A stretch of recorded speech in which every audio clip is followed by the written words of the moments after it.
Hey everyone, welcome back to Optimal EV. Today we're going to be giving you our first impressions on the all-new BMW iX. This type of video will be brand new to our channel. If you guys have any questions or any tips for us, please leave them down in the comments. We're going to be doing the BMW iX first, and then in the future we'll do the Rivian, the Ford Lightning, and also the Lucid Air.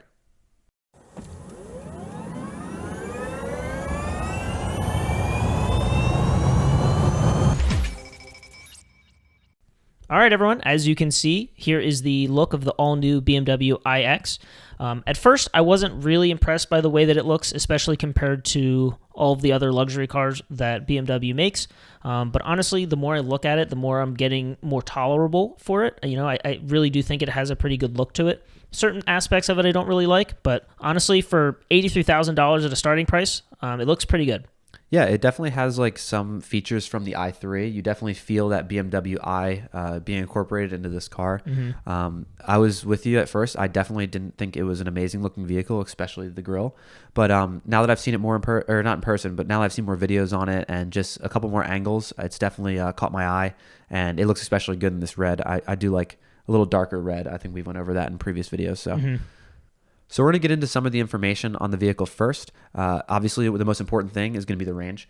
The EPA range is 300 miles. So obviously, when electric companies announce their new cars, the EPA always differs from the real driving feel and how much range you're going to get during a daily drive. Right. So let's hope that holds up to that, because 300 miles is definitely a great range for an SUV. That's a really solid range. That's usually where I personally put the benchmark of like, is this considerable for most people? And anything over 300 is usually where that sits. Exactly. And, you know, this being one of the newer SUVs in the market, I've seen a lot of videos because I've been definitely interested in it. And I've pretty much seen that every single person reviewing it is getting higher than that 300-mile range, even when using highway driving. So that's a great start. And let's hope that the production cars will be the same as that. Yeah. The speed of the car itself is pretty quick. It has a 0 to 60 of 4.6. But if you look online, there's a few people who have already done their own tests and gotten faster speeds than that. It even comes with 516 horsepower, which is plenty. Yeah.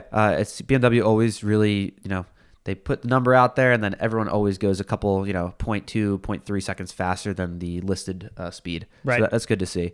Also, we have 10 minutes of DC fast charging. You should get around 90 miles. So technically, in 30 minutes, you should get a full charge because they don't recommend you fill it all the way up. So you should get around 270 miles. Again, let's hope that that's something that is real. Yeah. I think online, it at the moment roughly estimates about 16 hours of a full charge on the level 2 chargers. Is that correct? That's what we saw in some of the videos. That was a European spec, but again, if that is correct, that's pretty long for a level 2 charger, almost a little longer than overnight. So you don't want to have to wake up the next morning and not have a full charge. Right. But hopefully to 80%, you should be hopefully almost there. Yeah. And I think if you get that dedicated line for the level 2 charger at home here in the States, you're likely going to see a little bit faster, maybe around 12 to 11 hours of charge. Yeah, with a dedicated line. If you're sharing power on different lines, you might not have as good of a speed, but let's see what happens. Yeah. Once people start getting their hands on it, which should be around the middle of June for the first allocations, and then somewhere in the fall for the next set. Right. All right. One thing BMW does do a good job at is giving you a lot of options for colors. Tesla, a brand that really doesn't give you a ton of options, so it's nice to see BMW versus competitors having more diversity. Yeah, for sure. So we have Alpine White here. It's the only flat color that's going to be on the BMW iX. We have Black Sapphire, Dark Graphite, Mineral White, so that'll be the metallic white, Phytonic Blue. Phytonic Blue looks a lot darker in person compared to the pictures online here. Blue Ridge Mountain, that is a color I've seen in person. Definitely not a fan. And then my favorite, Storm Bay Metallic. I think you've seen the Storm Bay. I really love this color. As you guys know, I'm a sucker for grays, and this one just really looks good on most cars. Yeah, and it has like a bluish gray tint, so it's almost like a blue Nardo gray, which Nardo gray, obviously, famously one of the best colors ever made. Yep. If you disagree, don't leave a comment, 'cause I just don't agree with you. Yeah. We'll fight in the comments about it.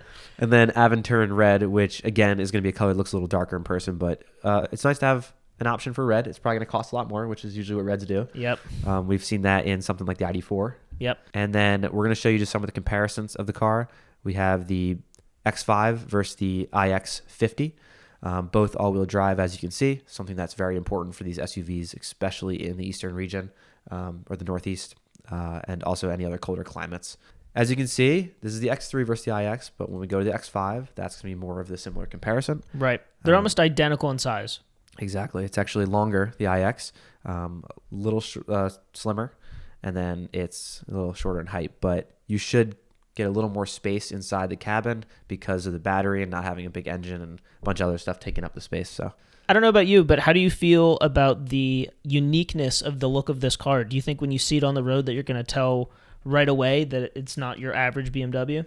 Oh, 100%. I mean, when you look at it just next to an X5, and the X5 came out in 2019, something that people looked at as a very modern looking vehicle.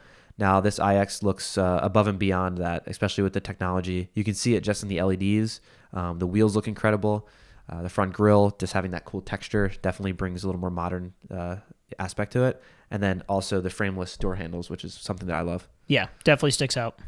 Here we have a look at the all-new dashboard that BMW is incorporating into the iX. It's a lot different than what BMW has historically done with their dashboards. It's fully high-tech here. It's a pretty intuitive interface that people are going to be using from now on. And as you can see, it stretches all the way from the side of the driver all the way to the center of that dashboard. I think BMW's always kind of shied away from getting rid of buttons and going full digital. Right.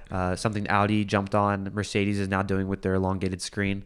It's pretty crazy that all the German brands are kind of meeting up at this one point. Yeah. One thing I love that BMW did, differentiating themselves from Mercedes especially, they made the screen curved. So it definitely gives the driver a better perspective of the screens, and being able to see everything around them makes it seem a lot more futuristic, in my opinion. Yeah, I like it a lot. I'm not honestly a huge fan of touching a screen versus a button. I would rather prefer a button. But for the most part, when you're not touching too much on the screen, or at least you have what they have in BMW's car, which is like a dial that allows you to go through the menu just as easily as, touching the screen, I still would prefer to probably use that dial instead. So that way it fits for either customer, whichever they prefer. Yeah, it's a great point. BMW keeping their iDrive controller is something that's been in their history for a long time, and having a lot of experience with the BMW iDrive, it definitely helps getting options to use voice commands, touchscreen, and also that iDrive, something that Audi has shied away from. One thing that I'm a little disappointed in is, like you said, having less buttons. I'm definitely someone who likes a little mix of both. I like having a lot of touchscreens, but also for my climate, I do enjoy having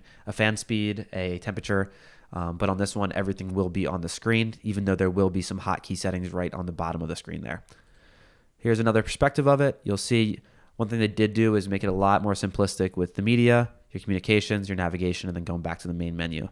From what I've seen, you definitely have a lot of chances to customize the screen and kind of pick how you like to have it set up. So if you want your phone as the second option or the first option, you can do that. Okay, here's an actual picture of that new center console. It has BMW's typical iDrive dial, as well as a volume slider, which is pretty interesting. I love it. As well as hotkeys all around the dial so that you can go straight to your essential features. As you notice, the Prindle or the shifter is actually just kind of like a switch, and it goes through reverse, neutral, drive, and there's that /B in there, which is likely being able to toggle the regenerative braking. And then one thing that BMW did stick with is making a start-stop button on the center console, so they don't have to reach around the steering wheel like a lot of companies do, or if you're Porsche on the left side. I think this makes it just a lot more simple. It feels like you're starting a spaceship almost. You get in, push the button, perfect. On the left side, you're going to see some switches that look a little unfamiliar to BMW customers or anyone who has been in a BMW before. The reason for that is because those are actually the seat controls. The seat controls have always been known to be on the seat for BMW, and then on Mercedes be on the top of the door.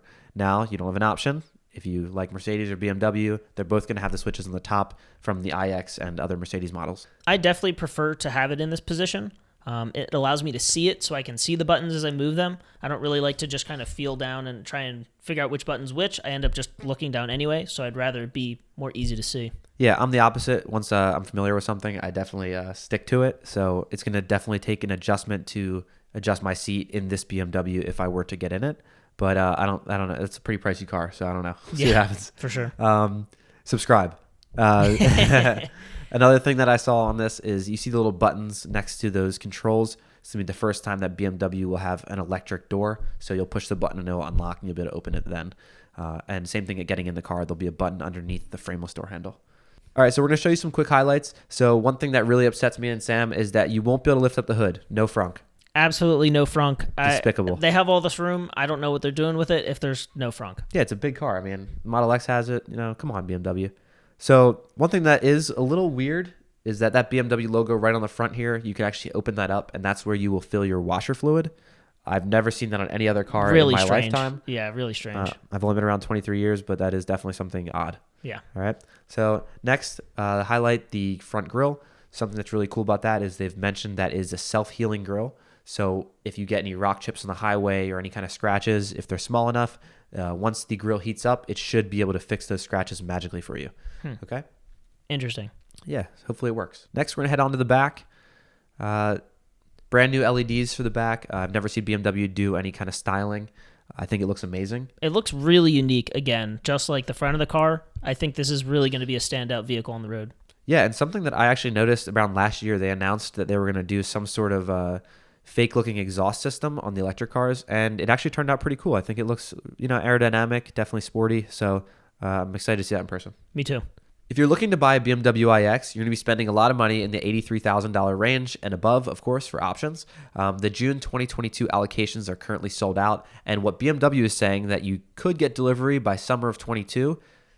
As we all know, I think it's likely that this is going to be pushed back maybe even to 2023, as you're all aware of the supply chain shortages that are going on right now. If this car ever does come to fruition here in the States, we're hoping for at least late 2022, but possibly 23. Yeah, and I hope that all those part shortages are just them, hoarding parts for the iX, because that'd be great if they could get it out. Hopefully. That wraps up our first impressions of the BMW iX. It's BMW's first time getting into this electric SUV market, competing with the Tesla Model X. I know it gets a little confusing, the Model X versus the iX. I'm really looking forward to seeing this car come June 2022. Yeah, me too. As we mentioned before, this is our first time making one of these kinds of videos, so please make sure to let us know what you think. As always, if you have any comments or questions, leave them down in the comments section below. Don't forget to like and subscribe, and we'll see you in the future.